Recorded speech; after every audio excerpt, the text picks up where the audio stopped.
가치는 나의 지체입니다. 네, 오늘 우리가 배울 내용이에요. 로마서 말씀 우리 보시면서 설교 말씀 듣도록 하겠습니다. 로마서 12장 3절에서 8절까지 말씀입니다. 로마서 12장 3절에서 8절까지 말씀을 보시겠습니다.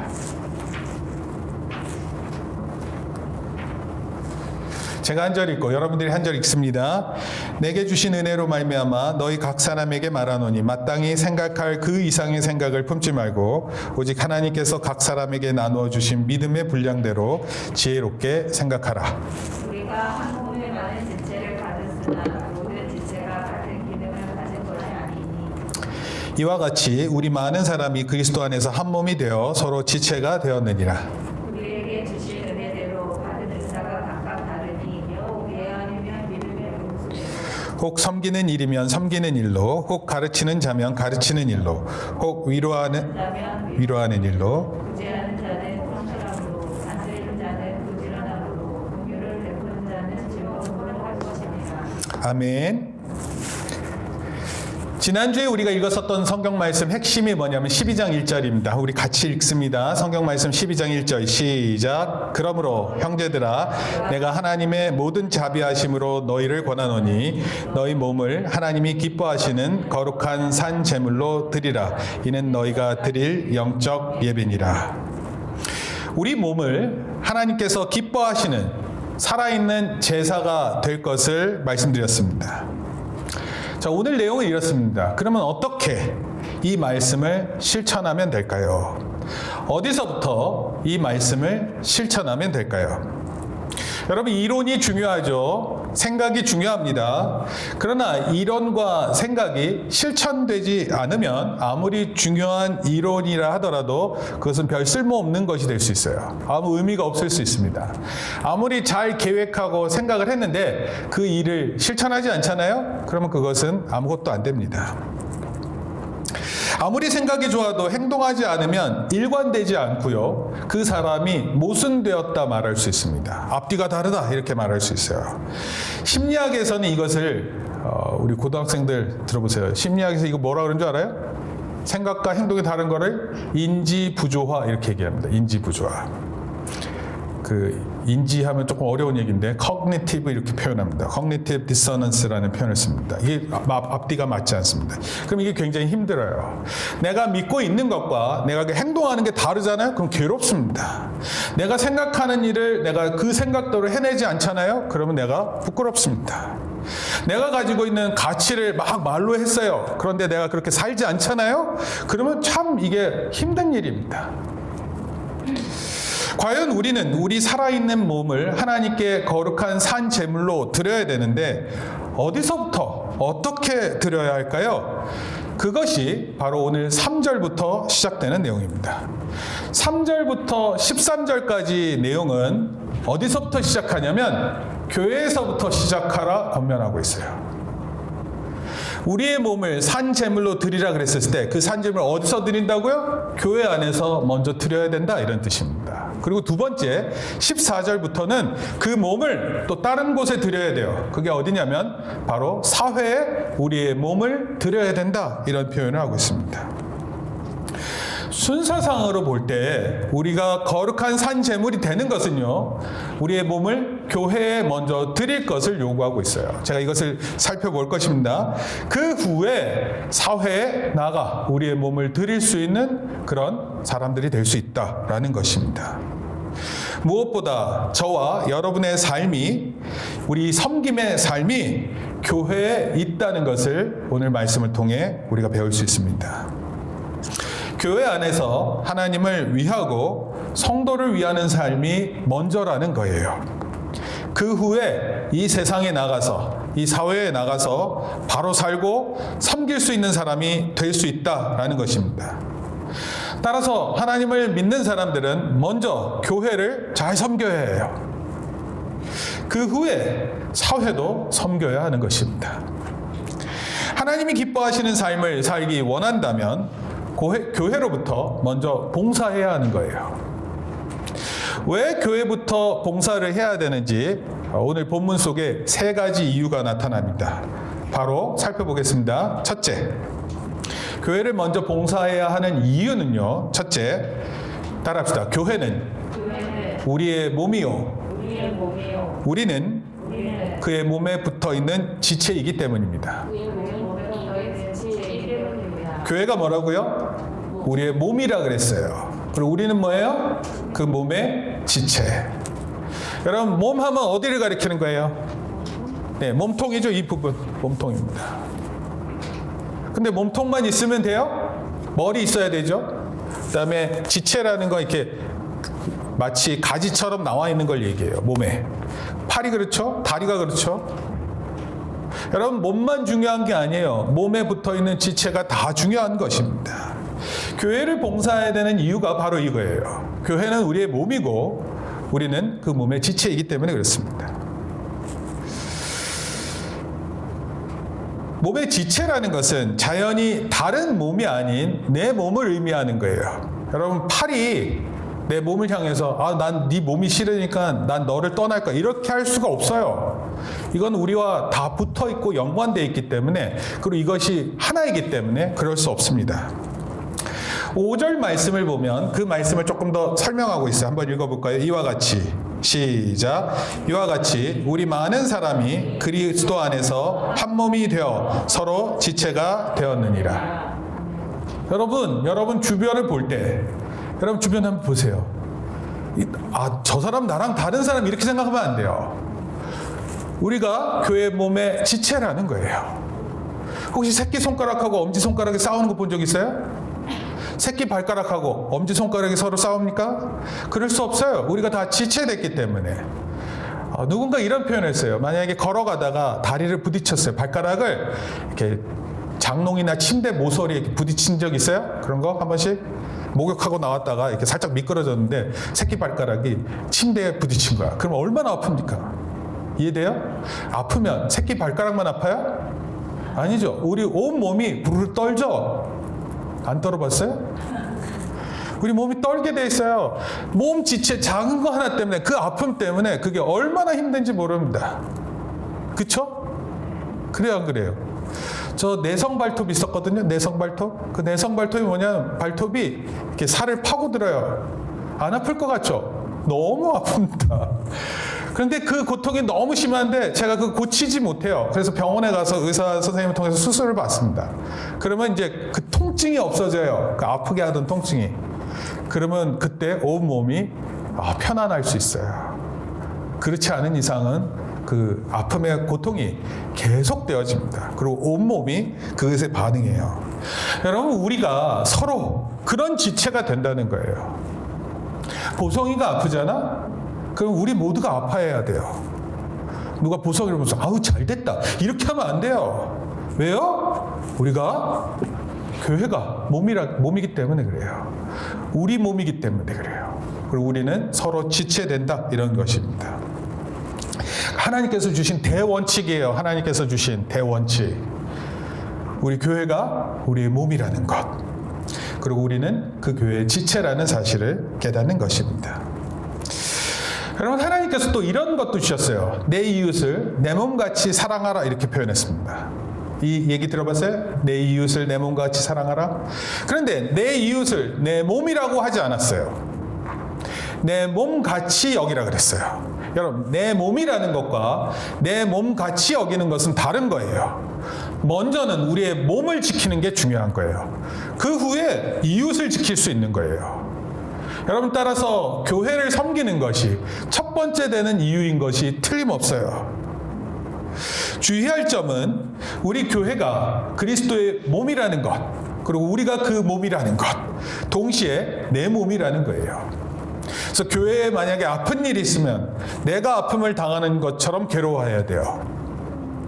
한국 교회가 슬픈 모습으로 갖고 있으면 내 마음이 괴로운 거예요. 그것이 우리 교회가 몸이라는 사실을 알고 있는 성도의 모습입니다. 여러분, 한 가지 중요한 것은 이웃과 교회를 볼 때 이웃보다 교회가 훨씬 나와 가까이 있다라는 거예요. 가까이 있는 대상이어야 한다, 이런 뜻입니다. 내 이웃은 내 몸처럼 생각하는 것이지만 교회는 우리 몸인 것이에요. 그래서 우리 몸을 먼저 사랑하는 것을, 그리고 우리 몸을 먼저 봉사하는 것이 중요하다 말할 수 있습니다. 교회 안에서 형제를 섬기라는 것은 내 몸과 같이 여기는 거예요. 그래서 이 말보다 교회를 섬기는 것이 더욱 중요한 것입니다. 결국 교회 안에서 섬기는 것은요, 내 몸을 섬기는 것과 같은 것입니다. 내 몸에 봉사하는 거예요. 여러분, 우리가 우리 자신을 잘 관리해야 돼요.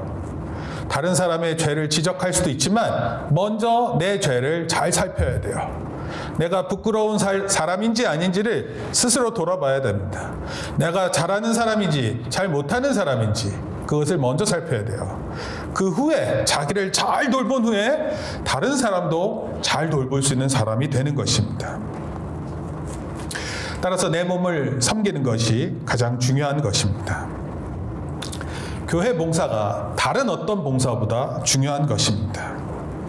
교회를 먼저 돕는 사람이 된 후에야 사회 봉사를 위해 준비하는 것이 마땅한 일입니다. 이것이 교회가 바로 우리의 몸이기 때문에 우리가 교회를 섬겨야 되는 첫 번째 이유인 거예요. 여러분, 저와 여러분이 지체예요. 서로 탓하거나 비난하는 대상이 절대로 아닙니다. 우리는 한 몸으로 연결되어 서로를 섬기고 봉사하고 사랑하는 존재인 것입니다. 이것이 첫 번째 우리의 의무예요. 둘째, 교회를 먼저 봉사해야 하는 이유는요, 따라합시다. 우리 모두가 받은 은사가 있기 때문입니다. 따라합시다. 은사. 여러분, 은사 그리고 은혜가 있어요. 은혜는요, 정말 중요한 것입니다. 우리에게 만약에 은혜가 없으면 예배 드릴 때 하나님 말씀을 잘 듣지 못합니다. 여러분, 은사는요, 하나님께서 우리에게 그 은혜대로 우리에게 주신 것들이 다 다릅니다. 우리 성도들이 은혜는 반드시 받아야 돼요. 그러나 은사는 서로 달라요. 여러분, 우리 몸이 지체를 여러 가지 갖고 있다 그랬는데 어떤 사람은 손의 기능을 하는 거예요. 어떤 사람은 머리의 기능이 되게 많죠. 감각적인 걸 여기서 거의 다 합니다. 눈으로 보고, 귀로 듣고, 코로 냄새를 맡고, 입으로 맛을 보고, 그리고 우리의 감각기관을 통해서 느낍니다. 그렇죠? 그래서 이것을 우리 몸이 반응을 해요. 어떤 사람은 손의 역할을 하고 어떤 사람은 발의 역할을 합니다. 지체가 되었다는 것은 발을 위해서 발이 있는 것이 아니라 몸을 위해서 발이 있는 거예요. 마찬가지로 손도 몸을 위해서 있는 거예요. 우리가 교회를 봉사하는 이유는 모두가 받은 은사가 다양하기 때문입니다. 우리의 손은요, 수많은 일을 해요. 그래서 하루 종일 손으로 이렇게 만지는 게 많다 보니까 가장 병균에도 잘 접촉을 하는 경우가 많습니다. 그래서 손을 깨끗하게 하는 것이 중요합니다. 우리가 생각할 때는 발이 더럽다고 생각하는데 발은 하루 종일 양말에 보호되어 있어요. 물론 신발이 이제 더러울 때는 이제 좀 오염균이 생길 수 있는데, 그러나 그 외에는 거의 접촉하지 않습니다. 근데 손은요, 진짜 그야말로 아무거나 다 만집니다. 그리고 또 우리 어린 아이들은 그 손을 가지고 입에 넣어요. 그렇죠? 그 더러운 손을 이렇게 입에 넣고 코를 훔치고, 그러다가 이제 감기균에 감염되는 것입니다. 우리 몸에 많은 지체들이 있고 수많은 기능을 하고 있습니다. 그런데 이 모든 지체들이 몸을 섬기는 데 있어서 중요합니다. 하나도 안 중요한 것이 없어요. 혹시 여러분이 볼 때는 코 기능이 별로 없었으니까 냄새 안 맡고 살았으면 좋겠다, 이렇게 하면 좋을 것 같으세요? 여러분, 냄새를 안 맡으면 음식 맛을 느끼지 못합니다. 그런 테스트 해본 적 있죠? 코를 이렇게 맡고 맛을 보잖아요? 그럼 무슨 맛인지 모릅니다. 코로 그것을 후각으로 느낄 때 맛도 동시에 같이 느껴질 때 그 맛을 더 이해할 수 있습니다. 또 어떤 사람은 이렇게 얘기해요. 씹어야 맛이 난다. 그래서 치아가 건강해야지 맛을 더 느낄 수 있다, 이렇게도 말합니다. 여러분, 한 가지 기능으로만 그 기능을 하고 있는 게 아니에요. 온 몸이 같이 기능해서 여러 가지의 것을 느끼고 감지하는 것이 우리 몸에 지체된 것입니다. 4절 말씀에 보면 지체에 대해서 이렇게 표현하고 있어요. 한번 읽어볼까요? 4절 말씀. 우리가 시작. 우리가 한 몸에 많은 지체를 가졌으나 모든 지체가 같은 기능을 가진 것이 아니니 이렇게 표현했어요. 여러분 그러니까 우리 서로가 어떻게 생각해요? 저 사람이 우리 몸의 지체임을 생각하네요. 그 기능이 있다라는 걸 생각하면 돼요. 그것을 다른 말로 뭐라고 표현했냐면 은사라고 표현했습니다. 몸에 붙어있는 각 지체가 기능을 하는데 그것은 다른 말로 하나님께서 주신 은사가 다르기 때문입니다. 따라서 교회에서의 직책이 있어요. 직책, 목사, 또 전도사, 장로, 권사, 집사 이런 직책이 있는데 사실 이 직분이라는 것은 직책에 의해서라기보다는 몸의 기능을 맡아서 하는 거예요. 몸의 기능이 손이 가지고 있는 기능이 있고 발이 가진 기능이 있고 우리의 후각과 시각이 가지고 있는 기능이 있듯이 우리 성도들은 각자의 직분을 통해서 몸의 기능을 감당하는 것입니다. 손은 손대로, 눈은 눈대로, 코는 코대로의 각각의 기능을 하는 것입니다. 여러분 왜 지체마다 다른 기능을 가지고 있을까요? 그것은 그렇게 각 작은 부분들이 맡아야 할 책임이 있기 때문에 그래요. 우리 성도들 모두가 똑같은 일을 책임지는 게 아니에요. 각자가 다 교회를 위해서 자그마한 일을 책임을 가져야 돼요. 그것이 중요한 것입니다. 어떻게 보면 교회에 단순히 나와서 예배 드리고 집에 가는 것이 교회 오는 목적으로 생각하는 사람인데 이거 되게 이상한 겁니다. 다시 얘기할게요. 교회 오는 것을 왜 오냐면 집에 가기 위해서 교회 온다고 생각하는 사람이 있어요. 그래서 교회 오면 언제 끝나지 이렇게 생각하는 사람도 있어요. 언제 가지 집에? 학원에 오는 아이들 중에 학생들 중에 이런 애가 있어요. 언제 학원 끝나지? 오자마자 생각하는 게 학원 끝나는 것을 생각해요. 그러면 배우기 쉽지 않죠? 네, 배우기 어렵습니다. 교회에도 왔었을 때, 특히 이제 뒤쪽에 앉는 사람인데 잘 들으세요. 뒤쪽에 있는 사람들이 앉는 이유가 있어요. 왜 그런 줄 아세요? 제일 먼저 나가려고. 제일 먼저. 특히 이제 우리 교회는 그런 일이 별로 없는데 큰 교회는 주차장에 차들이 많잖아요. 그럼 차 빠져나가는 시간이 되게 많이 걸립니다. 그래서 교회에 적절히 늦게 들어와서 빨리 나가려고 하는 이런 생각을 갖고 계시는 성도님들이 계세요. 근데 교회는 그런 장소가 아닙니다. 교회에서는 자기가 충분히 해야 할 일이 무엇인지를 알고 그 일을 위해서 충분히 섬기고 그 일을 하는 거예요. 내가 가진 은사대로 하나님을 마음껏 섬기는 자리여야 하는 것입니다. 여러분 그러한 이유 때문에 우리가 같은 일을 하지 않습니다. 서로 다른 일들을 통해서 교회를 섬기는 것입니다. 6절 말씀에 이렇게 되어 있습니다. 우리에게 주신 은혜대로 받은 은사가 각각 다르니 제가 받은 은사와 여러분이 받은 은사가 다릅니다. 또 여러분들 사이에서도 그 은사가 다릅니다.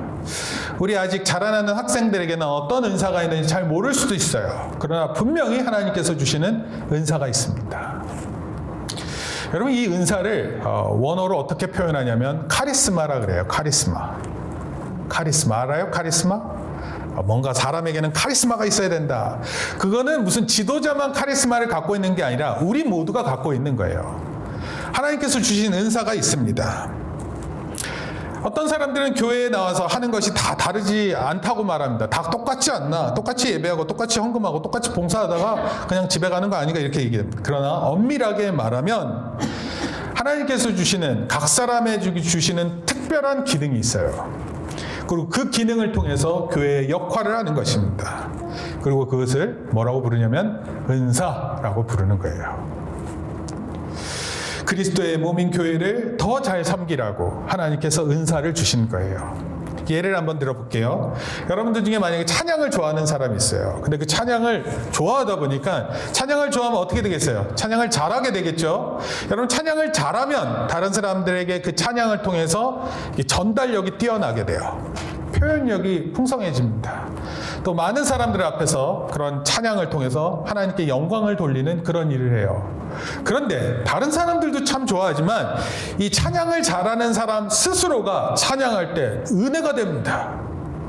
다른 사람은 그걸로 은혜가 잘 안 되는데, 스스로 노래 부를 때, 왜냐하면 노래를 부르다가 자꾸 이렇게 삑사리도 나고 그러면서 음이 안 올라가요 뭐 이러고 있는데, 그래서 은혜가 잘 안 되는데, 다른 사람 노래를 들을 때 차라리 은혜가 더 큰데, 근데 노래를 잘 부르는 사람은 그것을 통해서 하나님을 더 잘 섬길 수 있는 거예요. 좋죠?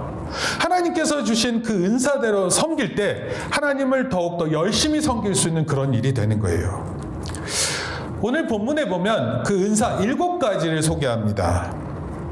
여기서 7가지라는 건 일종의 은사가 7가지다 이걸 얘기하는 게 아니라 은사가 참 많은데 대표적인 7가지 은사를 얘기하고 있고, 제가 오늘 여러분들에게 그 은사를 다 살펴보는 게 아니라 딱 한 가지만 살펴보려고 그래요. 3절 말씀에 보니까 이렇게 표현하고 있어요. 한번 읽습니다. 다 성경책 보는 거예요. 12장 3절. 각 사람에게, 시작, 각 사람에게 나누어 주신 믿음의 분량대로 지혜롭게 생각하라. 뭐라고요? 각 사람에 나누어 주신 믿음의 분량대로 지혜롭게 생각하라 그랬어요. 그러니까 어떤 사람은 믿음이 많으니까 그 은사에 대한 그 양이 큰 거예요. 이해되세요? 어떤 사람은 내가 받은, 나에게 주신 하나님의 은사가 너무 좋은데 거기다가 믿음이 크니까 그 은사를 통해서 나타나는 일이 커지는 겁니다. 혹시 우리 중에 이렇게 생각할 수 있어요. 하나님께서 나에게 주신 은사가 없다, 나는 그런 게 없는 것 같아요. 여러분, 그런 사람은 없습니다. 만약에 은사를 받지 못했다는 것은 무엇을 뜻하냐면 교회를 섬길 수 없다는 건데, 그런 사람은 없어요. 그런 사람은 지체가 될 수 없다는 뜻이에요. 따라서 그런 사람은 없습니다. 모두가 은사를 가졌고 그 은사대로 주의 몸된 교회를 위해 쓰임받는 거예요. 지체라면 반드시 자기 역할이 있는 것입니다. 하나님께서는 우리에게 은사를 주셔서 그 은사대로 교회를 섬길 것을 원하시는 것입니다. 여러분, 예수님 시대 때 어떤 사람이 달란트의 비유를 통해서 예수님께서 이런 얘기를 했어요. 어떤 사람이 받은 달란트가 있는데 그 달란트를 땅에 묻어놨어요. 그 달란트를 활용하지 않았어요. 하나님께서 주신 은사가 있는데 그것을 사용하지 않았습니다. 여러분, 그러면 어떻게 되는 줄 아세요? 예수님께서 이렇게 표현했습니다. 악하고 게으른 종아. 여러분, 자기의 은사대로 교회를 섬기지 못하는 사람이 나중에 듣는 얘기는 이거밖에 없어요. 이 악하고 게으른 종아. 제가 아까 말씀드렸던 것처럼 7가지 은사 중에 한 가지만 제가 얘기 드리는데, 7가지 은사가 이렇습니다. 예언, 따라합시다. 예언, 섬김, 가르침, 위로함, 구제함, 다스림, 긍휼을 베품. 여러분, 이게 7가지예요. 여러분들한테 해당되는 사항이 있어요? 한번 생각해 보세요. 예언하는 것, 섬기는 것, 자기한테 한번 맞춰 생각해보세요. 가르치는 것, 위로하는 것, 구제하는 것, 다스리는 것. 다스린다 했을 때 이 표현이 조금 이상할 수 있는데, 이거는 리더십을 나타내는 거예요. 이끄는 것을 의미합니다. 긍휼을 베푸는 것. 이 7가지 중에 해당되는 게 있는 사람은 손 들어보세요. 나에게 이 7가지 중에 해당되는 게 있다. 없어요? 아니, 다시 들어보세요. 잘 들어보세요. 어른들만 반응하는 게 아니에요. 자, 여기 보세요. 제가 지금부터 들려드릴 테니까 그 7가지 중에서 나는 교회를 위해서 이런 걸 할 수 있다 이렇게 생각되는 사람 한번 생각을 해보세요. 예언하는 것, 그 다음에 섬기는 것. 만약에 없으면 한 가지 고르세요. 예언하는 것, 섬기는 것, 위로하는 것. 여기 보세요. 구제하는 것, 다스리는 것, 긍휼을 베푸는 것. 하나, 둘, 셋, 넷, 다섯, 여섯, 7 맞죠? 구제하는 것, 다스리는 것, 긍휼을 베푸는 것. 자, 생각했어요? 있다 없다? 손 드세요. 손 안 들면 다시 할 거야, 처음부터. 뭐 억지로 드는 느낌? 네. 장그린이 손 드네? 그린이 뭐 할지 내가 너무 궁금해요. 장아린도 손 들었어요. 네. 뭐 할 건지 너무너무 궁금한데, 여러분, 7가지 예에서 제가 한 가지만 오늘 예를 들 거예요. 그것은 예언입니다. 예언. 고린도전서 14장 1절에 보면 예언을 이렇게 표현했어요. 신령한 것을 사모하라. 특히 예언을 하려고 하라. 이렇게 표현했어요. 그러니까 사도 바울이 고린도 교회를 통해서 은사를 사모하는데 특별히 예언할 수 있기를 바란다 그렇게 얘기했어요. 오늘날 우리 사회에서 이렇게 예언하는 사람들이 있어요. 종교적인 사람들뿐만 아니라 사회를 보고 예견하는 사람들이 있습니다. 이런 사람들을 가리켜서 뭐라고 얘기를 하냐면 미래학자 이렇게 표현합니다. 앞을 내다보면서 앞으로 100년 뒤에 어떤 일이 있을 것을 예상해 보는 거예요. 여러분 쉽지 않죠? 앞으로 1년도 내다보기 힘든데 어떻게 100년을 내다봅니까? 근데 예언이라는 것은 이런 거예요. 하나님의 말씀을 깊이 깨닫다가 그것을 사람들에게 풀어서 가르치는 거예요. 근데 이걸 가르치다 보면 앞으로 될 일이 어떠한지를 하나님의 말씀 속에서 깨닫게 됩니다. 특히 사람들에게 이 사람들에게는 이런 말을 줘야 되겠다 이런 게 생각이 들어요. 너의 미래를 향해서 너에게 주어질 말씀이 이것을 생각해라 이렇게 얘기할 수 있습니다. 여러분 오늘날 우리 시대를 가리켜서 은혜 받을 시대 또는 성령의 시대 이렇게 불러요. 사도행전 2장 17절에 보면 이런 표현이 있습니다. 내가 내 영을 모든 육체에 부어주리니 그렇게 표현했어요. 내가 내 영을 성령님을 모든 육체 모든 성도의 삶에 하나님께서 부어주시겠다 그랬어요. 성령님이 그러니까 우리에게 부어준다 그러면 이렇게 쫄쫄쫄 흐르는 게 아니에요. 그러니까 퍼부어 주시는 겁니다. 그리고 이렇게 얘기했어요. 자녀와 젊은이와 늙은이 모두가 환상을 보고 꿈을 꾸리라 그랬어요. 어린아이들만 꿈꾸는 게 아니에요. 젊은이들을 포함하고 그리고 노인들도 늙은이도 그것을 꿈을 꾸고 환상을 보겠다 약속했습니다. 내가 내 영을 내 남종과 여종들에게 부어주리니 그들이 예언할 것이요 이렇게 표현했어요.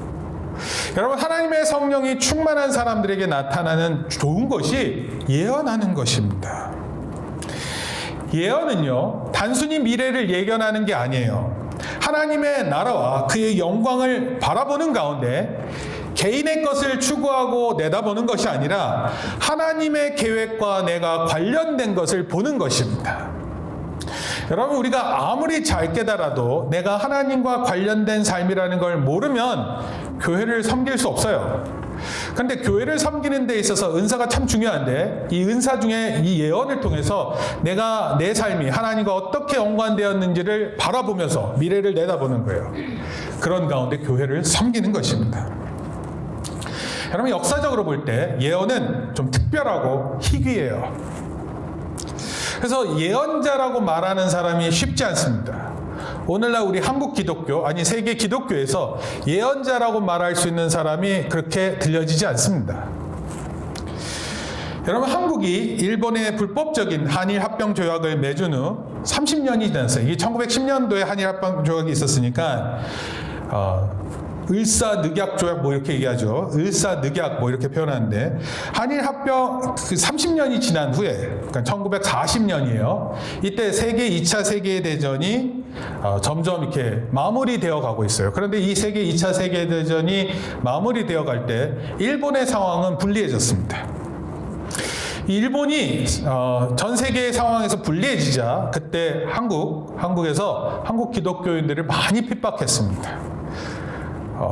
강제로 막 감옥에 투옥시키고 그리고 신사참배를 강요했습니다. 그리고 예수님을 부인하게 했어요. 어떻게 보면 이런 가운데 있는 한국교회가 참으로 어려운 가운데 있었습니다. 근데 이때 누군가 예언했습니다. 한국교회의 미래를 예언하고 또 동시에 일본의 미래를 예언한 장로님이 한 분 계셨어요. 그분이 누구냐면 박관준 장로님입니다. 이분이 하나님의 말씀을 믿고 그 가운데 이렇게 일본의 어려운 고난을 지내는 이런 모습들을 보는 가운데 어떤 마음이 있었냐면 하나님의 무서운 진노가 있을 것을 예상했어요.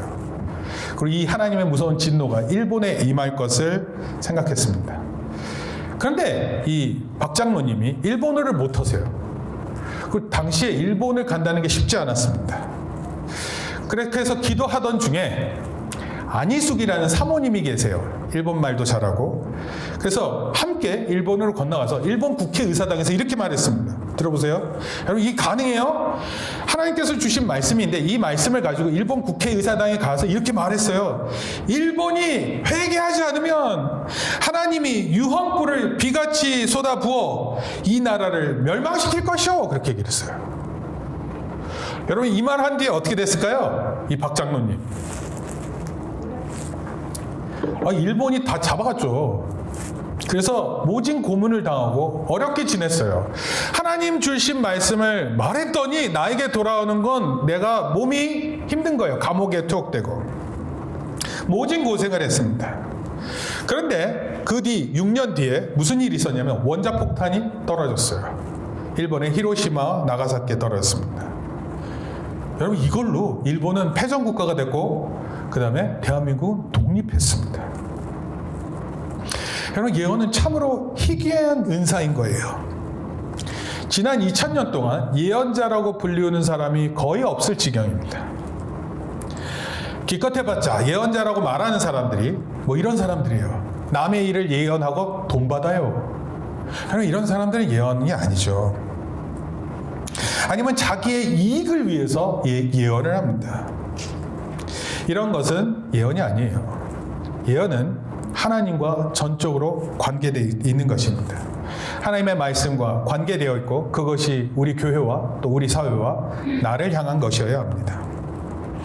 예언은 하나님으로부터 받은 성령의 은사이기 때문에 사실은 이 은사를 통해서 우리 교회를 섬길 수 있는 거예요. 얼마나 좋습니까? 제가 지금 예언할 수 있으면 참 좋겠는데 나뭐야 하면서 이렇게 예언을 딱 하고 주원아 선이야 이렇게 해서 예언했으면 얼마나 좋겠습니까? 하고 싶은 마음이 있지만 제가 잘 절제를 하고 없으니까 함부로 말할 수 없는 거니까 하나님께서 그 교회에 각자의 믿음의 분량대로 하나님께서 주시는 은사가 있고 그 은사를 통해서 교회를 섬기게 하셨어요. 그래서 교회를 먼저 섬겨야 된다는 것입니다. 셋째, 교회를 먼저 봉쇄해야 하는 이유는 세 번째 이렇습니다. 따라합시다. 사회로 나가서 사랑으로 섬기는 자가 될 수 있기 때문입니다. 교회를 잘 섬기는 사람이 사회를 잘 섬길 수 있어요. 여러분 자기 돈이 생기면 사회를 섬기는 거다 이렇게 얘기하는 사람인데 그렇지 않습니다. 여러분 기업들이 있는데 우리 기업들 있죠? 이 기업들이 있는데 이 기업들은 기업의 그 이념 또는 목표 또 기업의 윤리 이런 게 있습니다. 그래서 기업이 있는 이유가 뭐냐면 기업이 있는 가장 큰 이유는요 이익을 남기는 거예요. 이익을. 그리고 그 이익을 통해서 이제 자기가 쓰겠다 이런 뜻인데 그 이익을 어디다 쓰느냐가 굉장히 중요합니다. 기업에게 있어서. 왜냐하면 한 해 기업이 벌어들이는 돈이 엄청나거든요. 그래서 이 기업을 평가할 때 그런 어떤 이념을 갖고 있고 어떤 그 기업이 가지고 있는 가치가 있는지 또 어떤 윤리를 가지고 있는지 이것이 중요한 것입니다. 근데 가만히 보면 어떤 기업들은요 그런 것이 하나도 없다가 돈 버니까 그제서야 생겨요. 여러분 그래서 뭐가 중요하냐면 기업이 가져야 되는 그 가치, 기업이 추구하는 목표 이것이 훨씬 더 중요합니다. 돈 버는 것보다 훨씬 중요합니다. 그런데 우리 성도들에게 있어서 중요한 것은 먼저 하나님의 교회를 잘 섬기고 그 후에 사회로 나가서 섬겨야 됨을 생각하고 일하는 것입니다. 남을 위해 봉사하는 것 정말 좋지만 남을 위해 섬기는 것이 덕을 주지 못할 때도 있어요. 왜냐하면 내 방식대로 내 방법대로 내가 섬기고 내가 사랑하다 보니까 다른 사람들이 신뢰하지 못할 수 있습니다. 그래서 3절 말씀을 좀 생각해야 돼요. 이 3절 말씀 이렇게 되어 있습니다. 내게 주신 은혜대로 말미암아 너희 각 사람에게 말하노니 마땅히 생각할 그 이상의 생각을 품지 말라 이랬어요.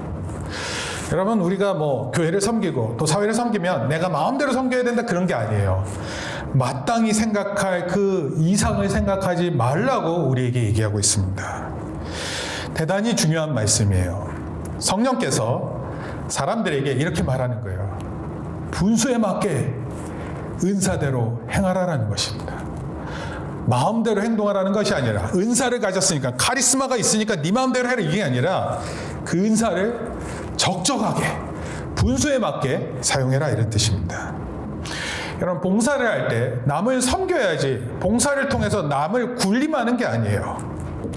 봉사를 통해서 남한테 인정받으려고 하라는 것이 아닙니다. 이것이 믿음의 분량대로 있고 그것을 지혜롭게 생각하라는 한계점을 우리에게 주신 거예요.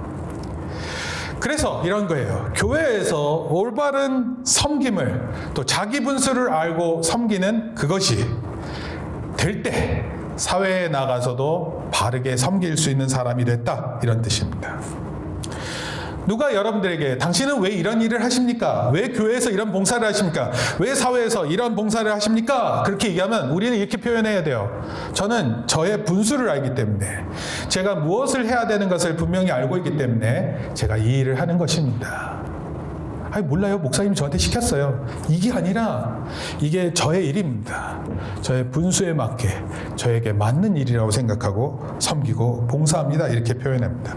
그리고 분수에 맞지 않는 일은 넘보지 말아야 돼요. 저 사람이 뭔데 나보다 더 높은 일 하는 것 같지, 이렇게 생각하지 말라는 것입니다. 여러분, 각자가 가진 믿음이 다르기 때문에 그렇게 나타나는 거예요. 각자에게 처한 형편도 다릅니다. 성령께서 이것을 아시고 각 사람에게 맞는 분량의 은사를 주셔서 그 일을 하게 하신다, 이런 뜻입니다. 지난주에 보니까 이런 이야기가 있어서 어떤 중학생이 부모님 카드로 어디 인터넷에 후원금을 냈는데 그 후원금이 얼마였죠? 1억이 넘었다 그랬어요. 1억이. 그 자꾸 그렇게 후원을 하면 이렇게 거기서 이렇게 칭찬해 주나 보죠?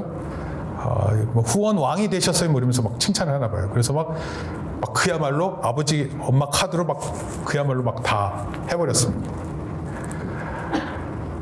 그 돈 쓸 때는 기분이 좋죠. 그런데 쓰고 나서는 이제 걱정이 되는 거죠. 아빠 얘기로는 전세 자금이었다 그러는데 그 돈을 딸이 다 썼어요.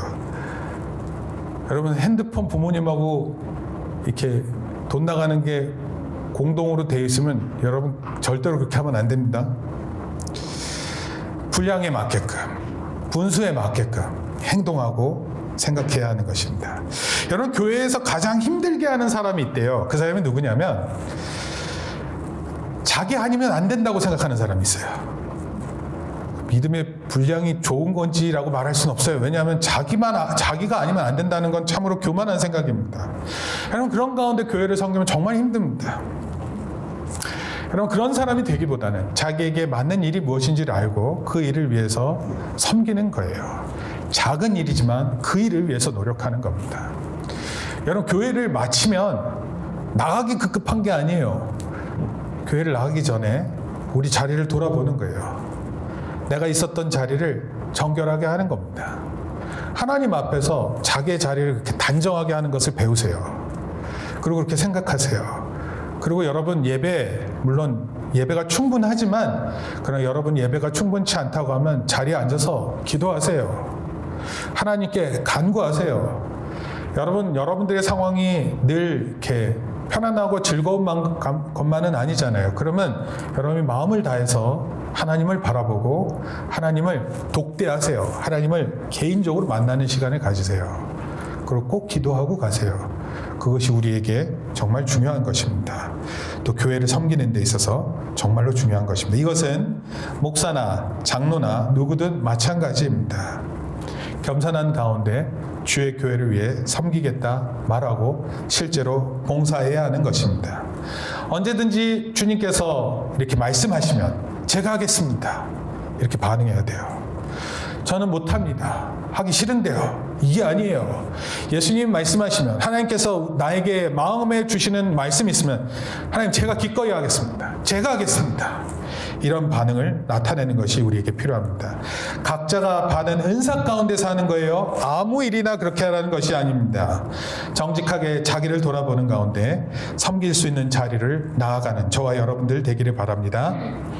하나님께서는 우리의 몸을 살아있는 제사로 드릴 것을 우리에게 원하신다 말씀하셨어요.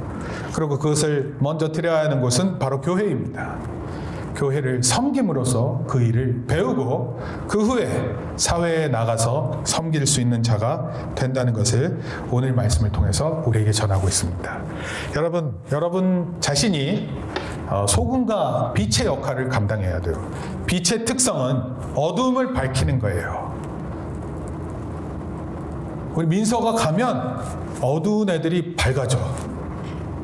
그런 일이 일어난다고 믿니? 그 믿어야 돼요.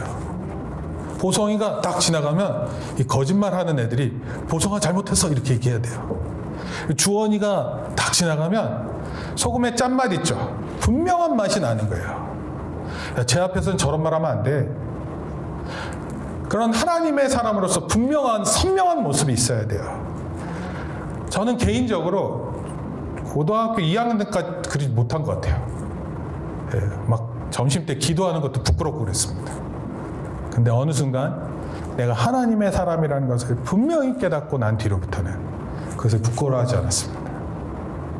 그리고 남들이 막 욕하고 다른 사람 뒷얘기할 때 옆에서 같이 동조하고 그러지 않았습니다. 야, 너 왜 걔 욕하고 그래? 그리고 오히려 그런 욕하는 애가 억울하게 느껴지면 그런 자리를 제가 피했습니다. 여러분, 더욱 선명한 사람들이 되는 거예요. 하나님의 사람으로 되어가야 돼요. 그런 사람이 될 때 교회도 섬기고 또 사회도 섬길 수 있는 모습이 되는 것입니다. 여러분, 우리 교회가, 우리 성도가 예수님의 몸의 지체인 우리가 먼저 균형을 잘 잡아야 돼요. 교회와 사회의 균형을 잘 잡아야 됩니다. 교회와 가정의 균형을 잘 잡아야 돼요. 교회와 학교의 균형을 잘 잡아야 합니다. 그런 사람이 되기 위해서 여러분 고민해야 돼요. 자칫 한쪽으로 치우쳐지면 교회에서 겸손하게 섬기는 것처럼 보이는데 사회에서는 그렇지 못한 사람이 될 가능성이 높습니다. 아니, 어쩌면 교회에서도 자칫 잘못된 모습이 있을 수도 있습니다. 여러분, 코로나19 때문에 교회를 섬기는 것이 쉽지 않았죠. 기껏 해봤자 온라인 예배 드리고 그냥 그 예배를 드린 것으로 마무리됐어요. 오늘날 성도들이 코로나19 예배, 온라인 예배를 이렇게 적응이 되다 보니까 성도들 특성이 될 수 있으면은 그냥 집에서 드렸으면 하는 마음이 많대요. 여러분, 섬김이라는 것은 온라인으로는 거의 불가능합니다. 여러분, 온라인 예배를 통해서 편리함은 있을지 모르지만 섬김은 없어요. 여러분, 만약에 섬기겠다는 마음이 있으면 교회를 나와야 하는 것입니다. 그리고 교회에 있는 상황에서 최선을 다해 내가 할 수 있는 일을 찾고 교회를 위해 섬기는 것이 중요한 것입니다. 여러분, 이런 마음을 갖다 보면 이런 마음이 이렇게 좀 커져서 이런 생각이 들어요. 아, 내가 하나님을 위해서 일평생 어떻게 하면서 사는 것이 좋을까, 이런 생각을 하게 됩니다. 제가 지난주에 90 대신 장로님 한 분을 만났어요. 90. 90이면은 저보다도 한 40세가 더 많은 거예요. 그래서 제가 놀라움에 몸둘 바를 몰랐습니다. 권사님도 옆에 계시는데 86세세요. 근데 건강하십니다. 두 분 다 건강하시고 정정하시고 그렇습니다. 그런데 평생 교회를 섬겨 오셨어요. 제가 목사인 줄 알고 저한테 교회를 어떻게 섬겨야 될지를 하루 종일 얘기하다시피 했습니다. 근데 제가 그 얘기를 듣는 것이 너무 좋았습니다. 나이 90세까지 교회를 섬기고 86세인데 새벽을 놓치지 않아요. 하나님께 기도합니다. 하나님께 붙들고 나아가는 거예요. 그리고 저희 교회를 위해서 기도하신대요. 아니, 저 한 번 받고 두 번째 뵀어요, 지난주에. 그런데 그 권사님 저한테 그랬습니다. 하늘영광교회를 위해 기도하는데 왜 이렇게 기도가 잘 되는지 모르겠다, 이렇게 얘기를 했어요. 여러분, 이런 표현은 듣기 좋으라고 하는 얘기가 아닙니다. 정말 교회를 위해서 기도하는 거예요. 여러분, 우리 교회를, 우리보다 더 교회를 하시는 권사님 계시면 안 되잖아요. 그러니까 여러분들이 기도로 섬겨줘야 돼요. 말씀을 읽을 때, 또 기도할 때 교회를 위해서 기도하세요. 교회를 위해서 섬기세요. 결론적으로 말씀드리겠습니다. 하나님께서는 우리를 대충 만드시지 않았어요. 나무야, 하나님께서 이렇게 얘 뭐지? 하면서 그게 너가 아니야. 하나님께서는 가장 소중하게 만들고 나무다 이렇게 하신 거예요. 그리고 하나님은 그 분명한 목적을 분명히 우리에게 주셨어요. 그리고 교회를 섬길 수 있게끔 각자에게 은사를 주셨습니다. 그리고 그 은사를 통해서 내가 교회를 섬기고 평생을 섬길 수 있는 그 힘을 우리에게 주셨어요. 그러니까 여러분, 기도하는 가운데 교회를 섬길 수 있다는 것을 분명히 기억하시기 바랍니다. 나에게 하나님께서는 특별한 목적을 두시고 나에게 은사를 주셔서 교회를 섬긴다. 뿐만 아니라 우리의 사회를 섬기게 하신다. 기억하기 바랍니다. 하나님은 나에게 모두가 받은 것처럼 하나님을 섬기고 이웃을 섬길 수 있는 그런 은사를 분명히 주셨어요. 여러분, 우리의 헌신이 어디서 비롯된다고요? 내 몸을 드리는 그 헌신이 어디서 비롯되냐면 교회에서 시작됩니다.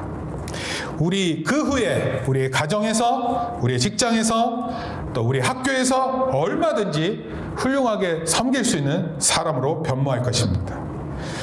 정말 안타까운 것은 교회에서 잘하는 것 같은데 가정에서 잘 못해요. 교회에서 잘하는 것 같은데 직장에서 잘 못합니다. 교회에서 잘하는 것 같은데 학교에서 잘 못합니다. 너무나 안타까운 사실이에요. 여러분, 교회에서부터 시작돼야 돼요. 그리고 그 후에 우리의 사회, 가정, 그리고 우리 각 학교에서 또 우리 친구들과의 관계에서 정말 잘할 수 있는 것이 되는 것입니다. 섬길 수 있는 그런 존재가 되는 것입니다. 여러분, 우리가 이런 마음 준비합시다. 하나님, 저는 제 몸인 교회를 섬기고 싶습니다. 하나님, 저는 제 몸인 교회를 섬기고 싶습니다. 어떻게 섬길지 알려주세요. 저에게 주어진 은사가 무엇인지 깨닫게 해주세요.